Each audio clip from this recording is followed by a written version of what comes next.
Okay. Okay, so let's get started in the interest of time.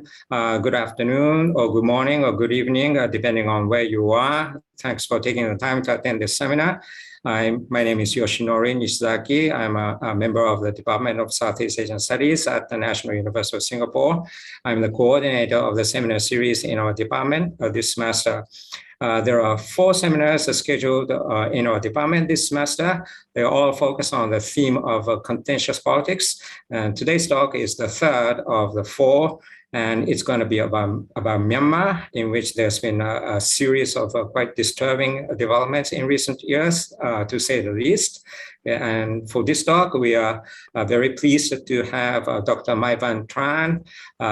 She's a recent graduate of Cornell University. She received her PhD in political science, or in government, as it's called at Cornell, in 2020. So just last year, she's a fresh graduate of Cornell. She's currently an independent researcher on Southeast Asia, right? And today she's going to share part of her ongoing research project on Myanmar. Specifically, she's going to talk about how the military that seized the power in Myanmar last year has been trying to regulate or control anti-regime information that is available online, and how all the anti-regime pro-democracy people have been trying to counter the military strategy. And you all agree that this is an extremely important and a timely topic. Right? So, and then I just found out while we were chatting before the seminar started that she's Vietnamese by nationality, but somehow she got interested in Myanmar. So good to know that. Okay, right. So without further ado, let me hand this over to Van. And as usual, the talk is going to last for about 45 minutes, to be followed by another 45 minutes of a Q&A. So if you have any question, you don't have to write it and submit it to me. Just write a short message, send a short message to me to say that you have a question, or just click the hand button during the Q&A and I'll call on you during that session. Right, so that said, let me give this to Van. It's all yours. Again, it's great to have you here today. Yes, thank you so much, Yoshi, for a really generous and also the brief introduction to make sure that I have enough time to share my research. And once again, I mean, I would love to thank Yoshi and also the Department of Southeast Asian Studies at the NUS for organizing this talk series, and also for allowing me an opportunity to share my ongoing research. Last but not least, I would like to say everybody here who is taking the time out of their busy schedule to attend this talk. I hope that this would be an informative session, and that we could have fruitful discussion after my presentation. So I will share my screen at the moment, as you can. I hope that you could all see my screen. Yeah. All right, great. So today I will present about the dynamics and the dilemmas in the digital age of Myanmar's anti-coup resistance.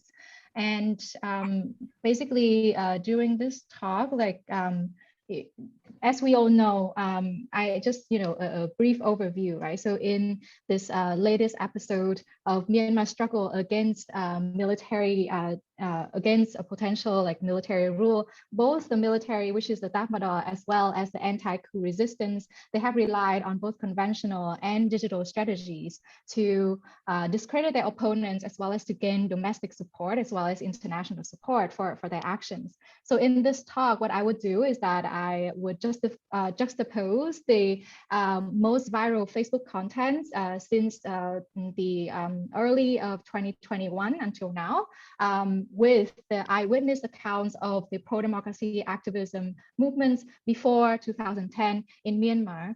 And through this type of juxtaposition with different types of data points, I would like to reflect upon the adaptations as well as the continuities in the militaries and the activist tactics in the digital age to gain public support, as well as the implication of these strategies for the dynamics of contention across the countries.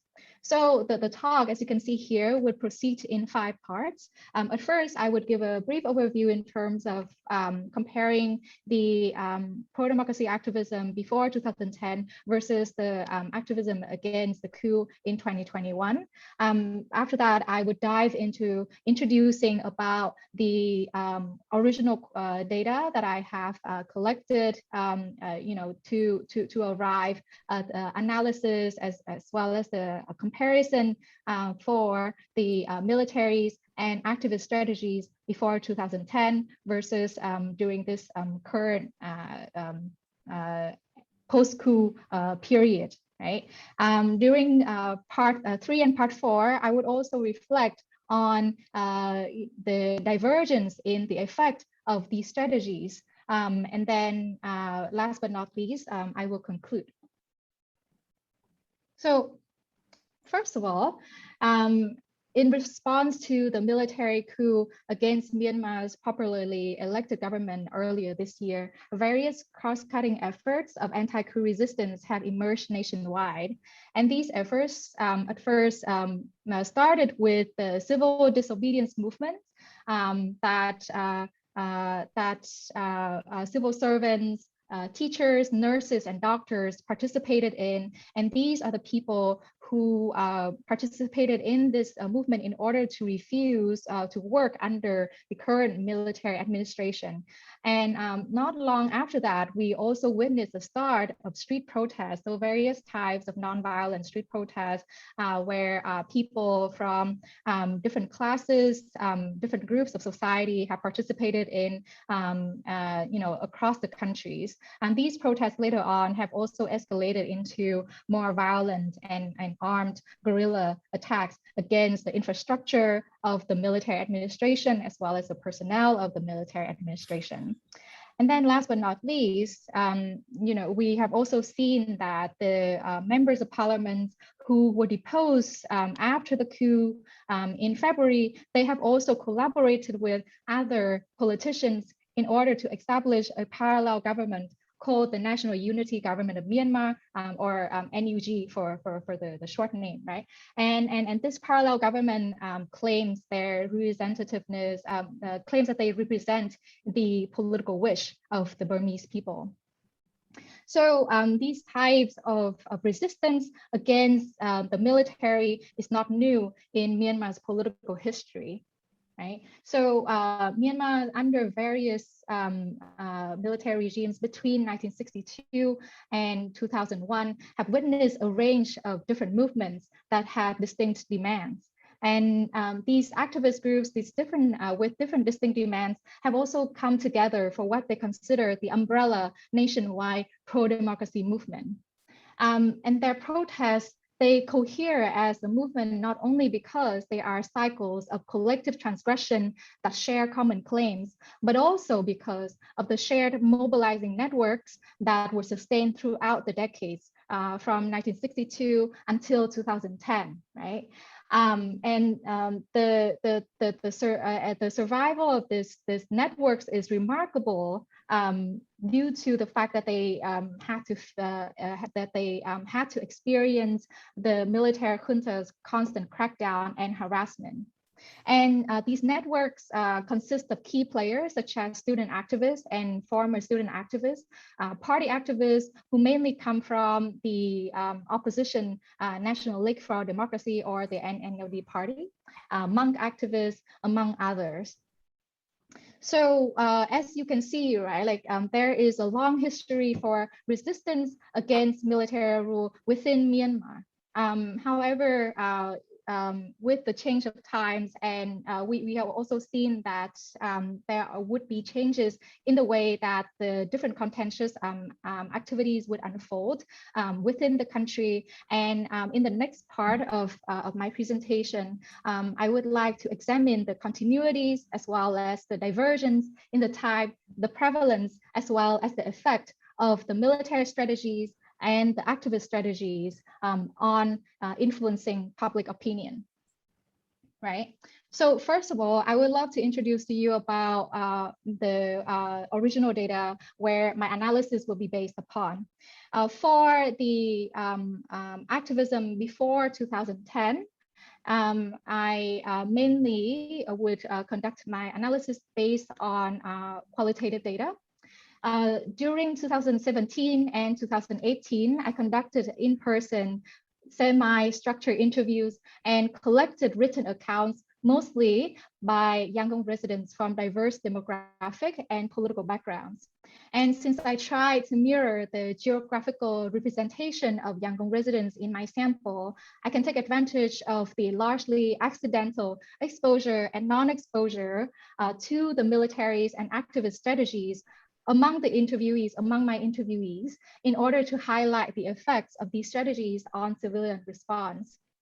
Right. So as you can see in these graphs, you know, like the respondents for my research about activism before 2010, they come from a wide range of age groups. And different types, you know, with different types of occupation, with participation by both male and female respondents, right? And they also had very different experience in terms of engagement with protests and with activism before 2010. So in order to build trust with interviewees while maximizing the diversity of the sample, I also worked with private schools, libraries, and institutions in Yangon and their affiliates in order to recruit my respondents. And the interview stopped once my sample reached all of the sampling criteria regarding geographical, demographic, and political representation. It also stopped when the new interview data was mostly redundant and offered too little new information. For the written accounts, I collaborated with the same institutions to identify and publish autobiographies, memoirs, and interviews by former activists who were involved in leading and organizing pro-democracy protests before 2010. Right. So jumping ahead to 2021. So in 2021, due to the current hostile political climate, I was not able to collect in-person data. Instead, I worked with Megan Ryan, a PhD candidate at the Department of Political Science based at the University of Michigan, to collect and analyze social media.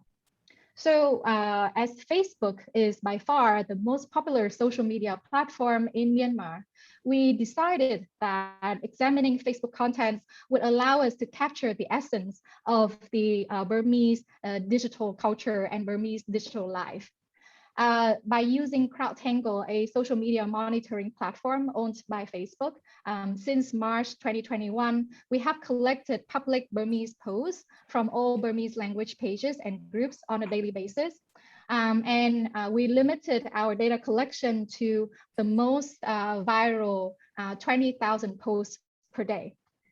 We then also created a random sample of posts in order to make sure that we could more closely analyze the content of the posts themselves, and so that we could gain a better understanding of the data.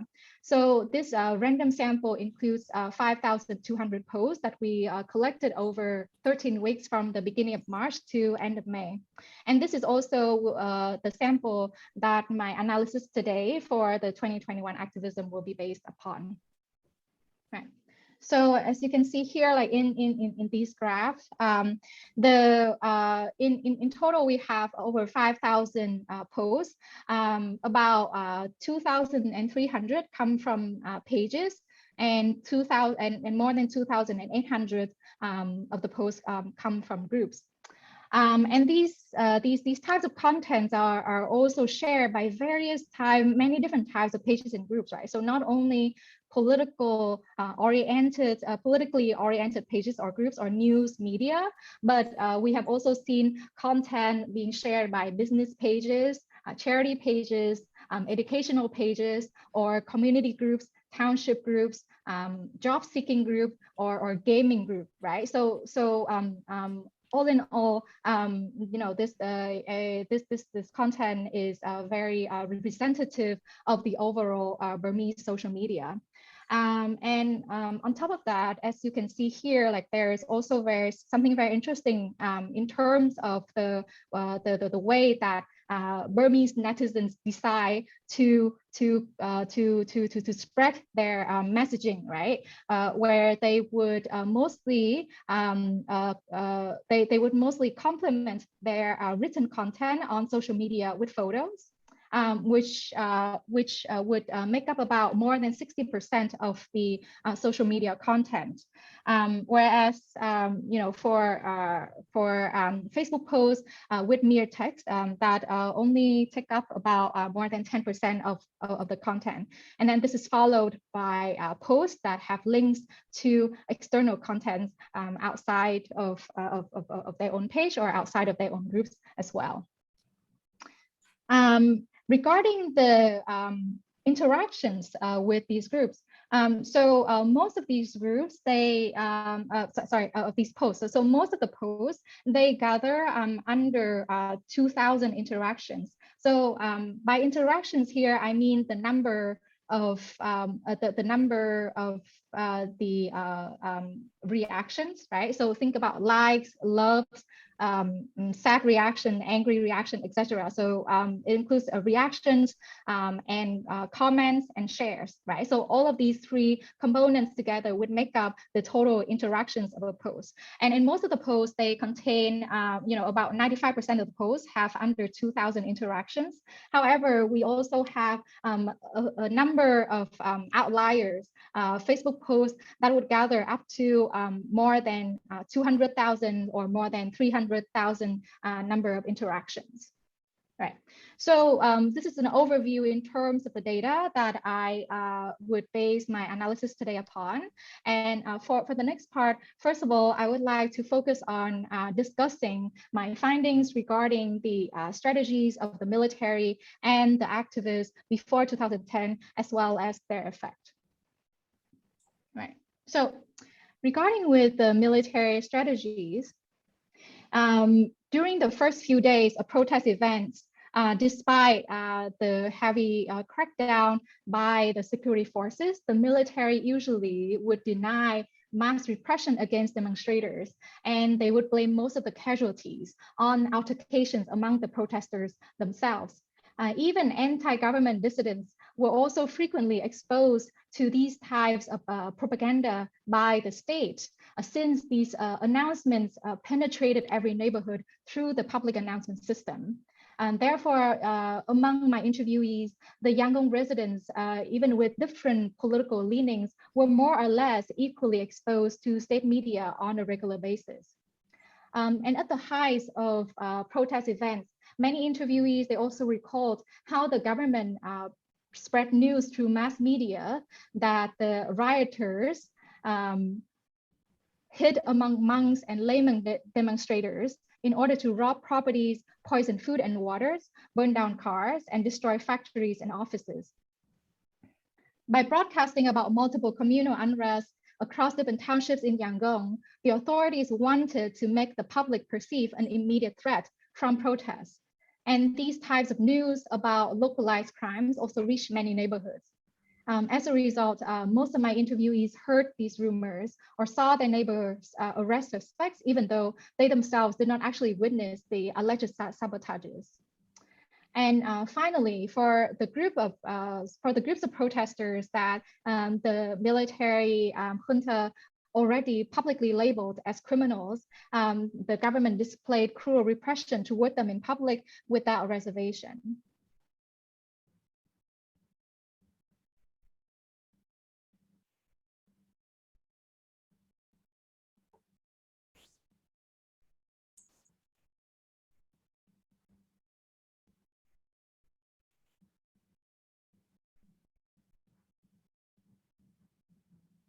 Van,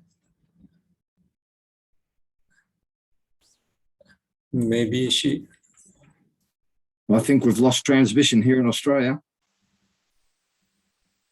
Van, she's in China right now, and she may have, looks like she has lost her internet connection.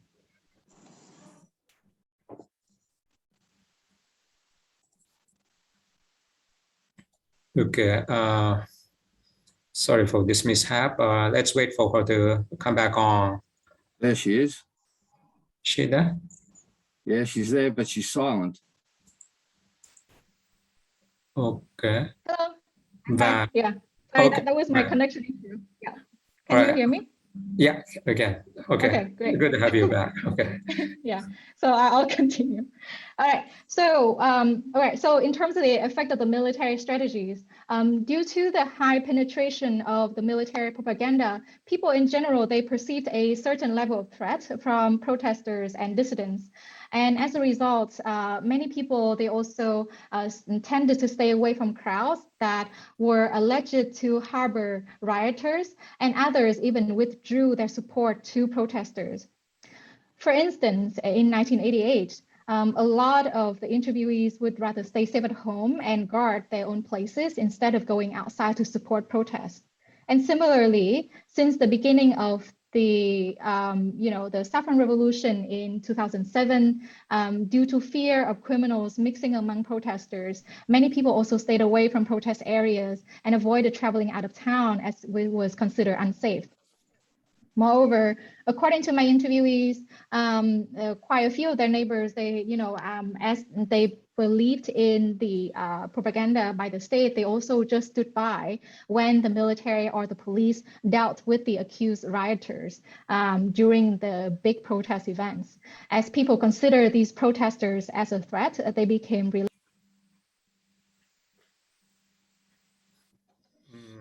Okay, it seems that her internet is not so secure.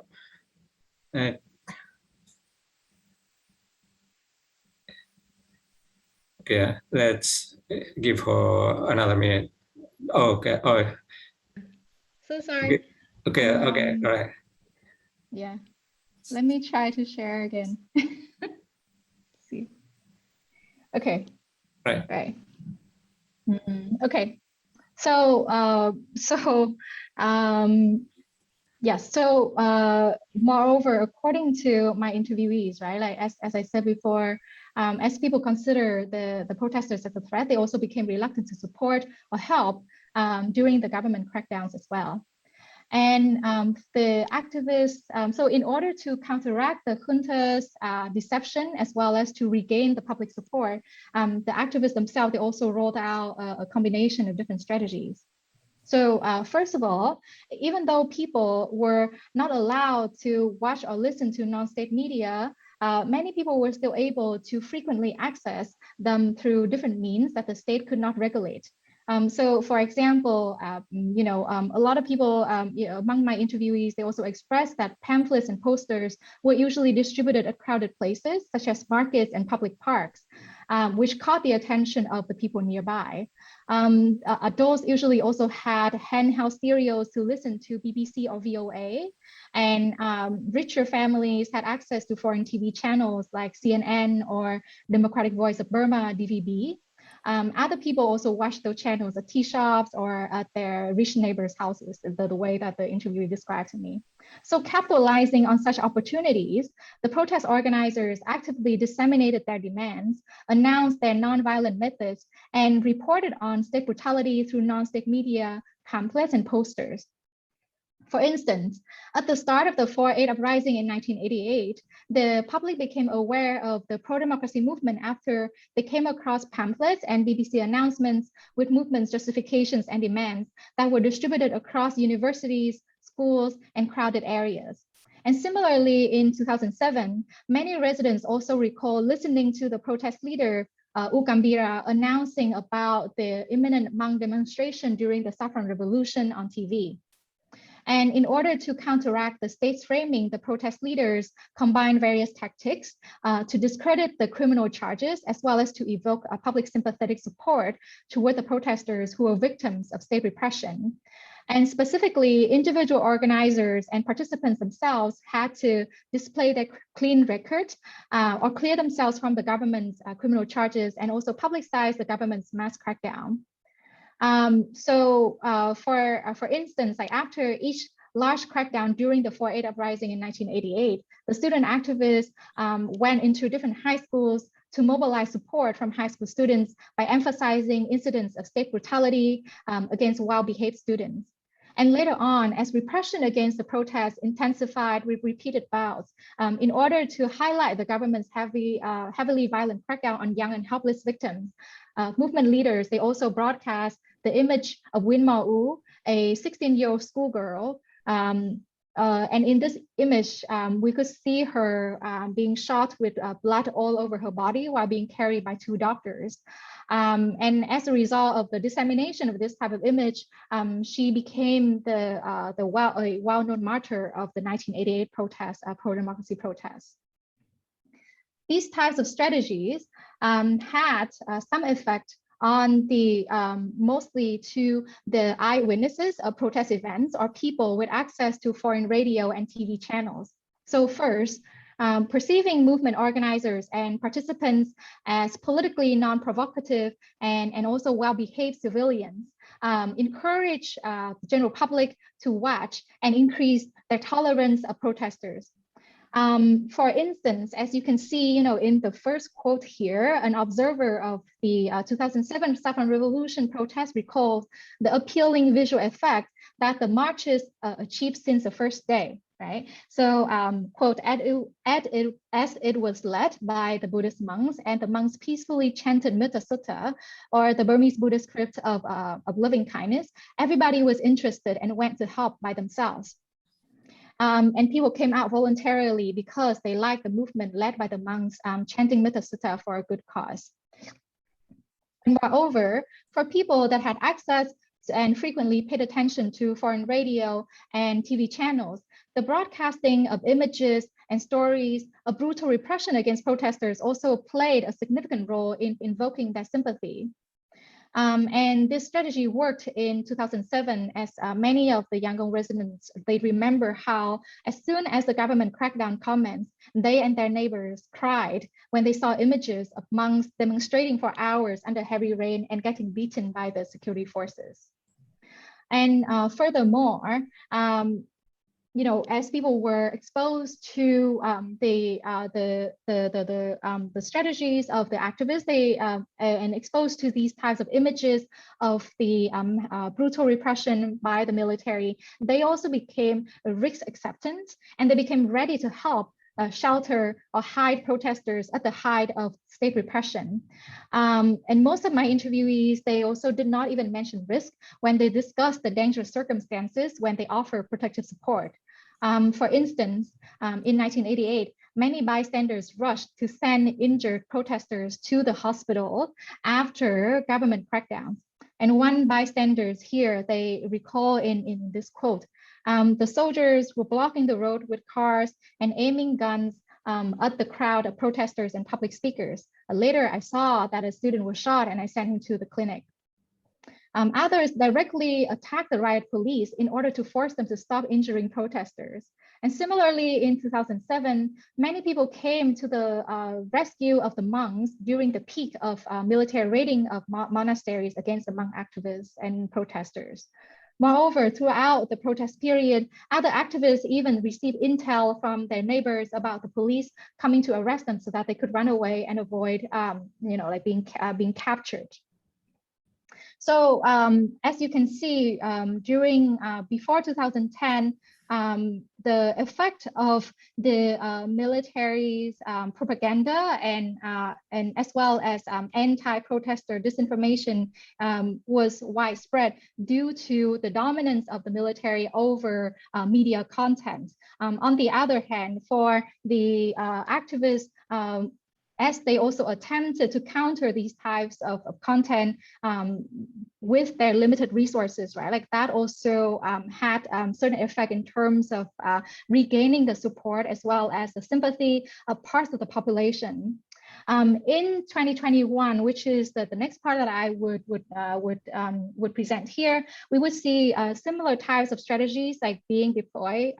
However, the fact that the medium of information transfer has been complemented with the presence of social media has, I argue, has an effect in terms of changing the response of the general public toward the propaganda as well as the content by the military and by the activists. Right. So in 2021, based on the existing reports on military sponsor content on mass and social media, we have seen that the Tatmadaw has actively employed public and covert propaganda to manipulate narratives about protesters and frame them as criminals in order to turn public opinion against the resistance and in favor of military repression. And in this slide here, you can see the public propaganda by the military to frame protesters for conducting violence against public interest. In particular, the military-controlled Myanmar TV, they recently aired an interview with a monk who claimed that the NLD supporters burned down a village and compared the NLD to the Taliban, essentially associating NLD members with criminal images that would resonate with the majority of Burma Buddhist audience, many of whom might discriminate against people of Muslim heritage, right? And in a similar vein, in June, a state media report also accused the NUG and its armed wing, the People's Defense Force, of communicating with international terrorists, communicating with ARSA, the Rohingya Muslim insurgent group, to, quote, grab the state power by force, unquote. Moreover, the military-controlled Ministry of Information started publishing books that accused the anti-coup movement of being a, quote, revolution to bring back vote cheaters, unquote. The military also disseminated newsletters that label protesters as riotous, as anarchic, and as people who engage in sabotage activities. In addition, the Tatmadaw has also spread online disinformation under the guise of ordinary observers in order to concoct an echo chamber reinforcing their official propaganda.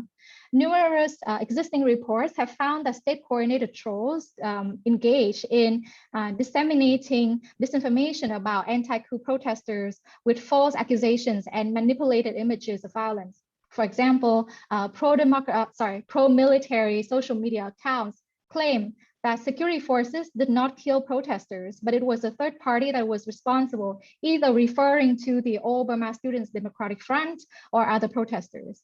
And some protesters were even falsely accused of killing the police or raping women. Other pro-military accounts accuse anti-coup activists who have turned to violent methods of being manipulated by foreign forces and Islamist groups like ISIS or Taliban, and even suggest without evidence that Muslims were behind the attacks. In our own data set, we find as well that pro-military pages and groups labeled the CDM, the participants in the civil disobedience movements, as well as ethnic armed groups as riotous. They blamed the CDM doctors for the third wave of COVID, and they also even spread disinformation against activists, blaming them for destroying schools, universities, monasteries, and blaming them for attacking innocent civilians. The military even went as far as framing this ordinary people and citizens who withdrew their money from their bank accounts as intentionally sabotaging the military administration. However, in contrast to the dominance of the military content before 2010, right now in 2021, based on our sample, we find that there were very few pro-military posts, right? So if we look at all of the online content on Facebook between March and May, only 1% of the total posts were pro-military. And if we look at particularly at content that would focus on the coup itself, like only 3% of the posts are pro-military. And consequently, in this graph, you could also see that these posts do not seem to gain a noticeable number of interactions either, right? So on in this graph here, what you can find is that most of the interactions for most of the posts are under 200. And also on average, each post only gain about 160 interactions. Therefore, it appears that as social media has a participatory nature that promotes a variety of voices that can debunk military propaganda and also can counteract these types of propaganda, social media users, they tend to dismiss rather than to trust or to support the Tatmadaw's rhetoric. And on the side of the activists themselves, most of the activist content either highlights resistance activities, and some of them also mention military repression. So in terms of the resistance-related content, which means content that would mention about strikes, protests, guerrilla armed attacks, or the parallel government or the civil disobedience movement, this content make up about 72% of all activist content. And for the content that would mention military crackdown, it makes up about 18% of the whole activist content. And furthermore, in contrast to pro-military posts, once again, if we look at this graph, once again, we can see that activist content is actually relatively prevalent among Facebook posts that discuss the recent coup, right? And they make up about 58% of the whole coup-related content on Facebook. And these contents are also being shared by various types of pages and groups. Mainly, they're being shared by politically related pages and also news media and news groups, right? So in these two tables, like you can also look at more closely in terms of the pages and groups that are sharing the most viral content online. And among the top 10 pages with the most viral content, 2 NUG related pages are among this top 10, right? And among the highest performing Facebook groups, 6 activist groups are within this top groups, and 3 of the activist groups are very specifically pro NUG as well. Right. And as a result of this prevalence of the activist content, most of the activist posts, they also have a high level of interactions, averaging about 1,000 interactions per post. And this graph right now, like as you can see here, they show the interactions for activist posts that have interactions under 2,000. However, as I have mentioned before, right, there are also posts that have a much higher level interaction that are outliers. And the most popular post among all social media content during March and May was the announcement by the deposed members of parliament for the formation of the parallel government. And this post reached more than 300,000 number of interactions.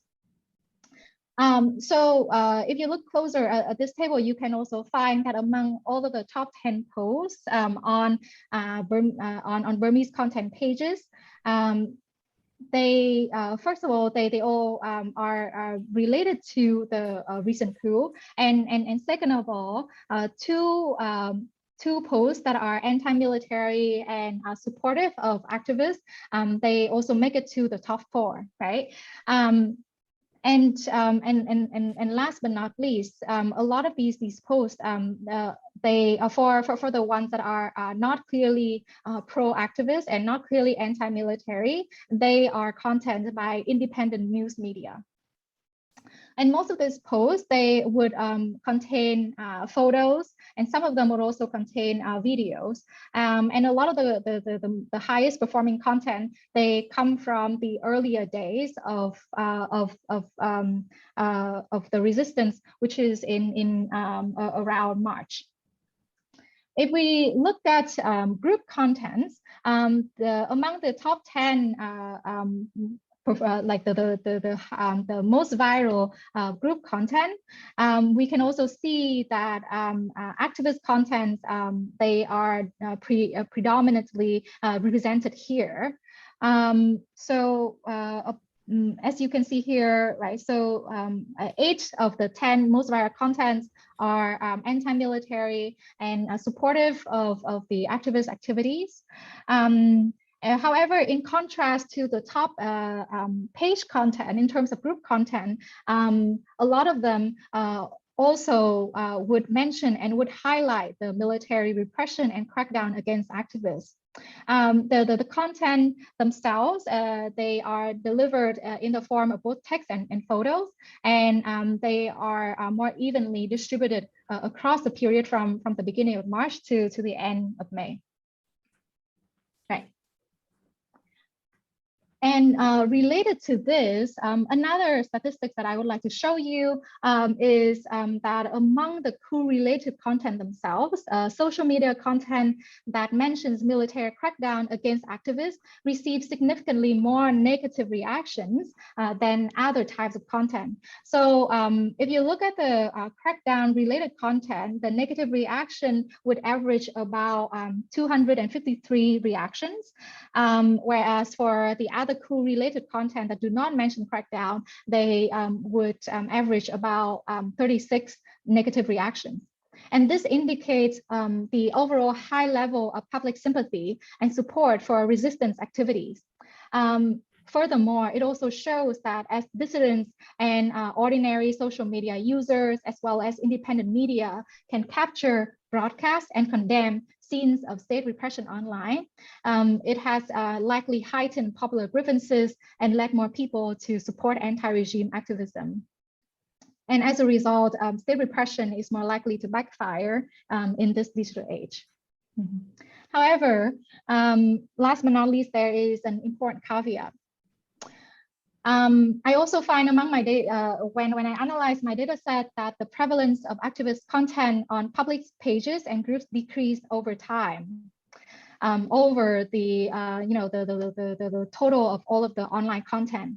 And this could be due to 2 reasons, right? So first of all, we, one of the possible explanation is that there's a decrease in public interest or a decrease in public support for activists, right? And which means that fewer people, fewer organizations, fewer media would post about activist activity or would also post about their support for activists, would post about their support for the activists and for the dissidents. The second possible reason is a migration of activist content to private groups or other encrypted platforms like Telegram in order to avoid infiltration, monitoring, and arrest by the military. So regarding with the first explanation, I also ran a test in order to find whether there's a decrease in the rate of engagement of netizens with the with activist content online. However, I found out there was no significant change over time, which means that netizens' interest or support for anti-coup resistance remained relatively stable, and that people were still willing to share positive reactions toward posts that support activists. So the second reason is more likely However, in here, with with my current analysis and my data set on Facebook, I cannot provide much evidence, right, toward this second explanation yet. But as we can see from interviews as well as statements by activists who have been persecuted for their publications of anti-coup content online due to the military's aggressive actions against these type of content. Many people and many groups, once again, right, they have to resort to deleting public posts and instead trying to securitize their online content as well as their mobilization by turning to private groups and by turning to platforms like Telegram. If this is the case, such migration might also affect the future reach as well as the future influence of activist rhetoric and resistance mobilization as well. So in conclusion, compared to the military's dominance over media content before 2010, in 2021, the Tatmadaw's disinformation campaign has not managed to dominate social media or significantly sway public opinion in its favor. Most netizens do not trust or support military propaganda. On the other hand, the military's conventional method of cracking down on activist content might have certain effect on curtailing the influence of dissident voices in the future. But for now, the prevalence of online content exposing military crackdown has likely heightened popular grievances and led more people to support anti-coup activism. And this is a development that the Tatmadaw might find difficult to halt. All right, so that brings me to the end of my presentation today. Thank you very much for your attention, and my apologies for the technical issues. All right, so thanks very much, Van, for your lively presentation. Okay, first question comes from Yong.